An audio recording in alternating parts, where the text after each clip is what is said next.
ঈদ মোবারক, ঈদ মোবারক, ঈদ মোবারক। সবাইকে জানাই অগ্রিম ঈদের শুভেচ্ছা।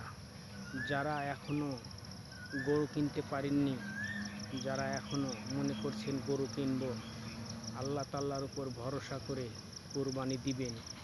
আমি বলি, আল্লাহর উপর ভরসা করে যাই কুরবানির বাজারে তোমার চোখে চয়েস যেটা লাগবে সেটা অবশ্যই কিনবেন, এবং গোস্ত তাক করে গরু কিনবেন না। গোস্ত তাক করে গরু কিনলে এটা হলো কসাইর মন্তব্য। আমি বলি, তোমার চোখে যেটা সুন্দর লাগবে, চয়েস লাগবে, সুন্দর একটা জিনিস কিনে অবশ্যই কুরবানি দিবেন। আল্লাহ তোমার কুরবানিগুলো কবুল করে নেবে। এবং যারা যারা মাংস তাক করে কুরবানি দিবেন তাদের কুরবানি জীবনও হতো না।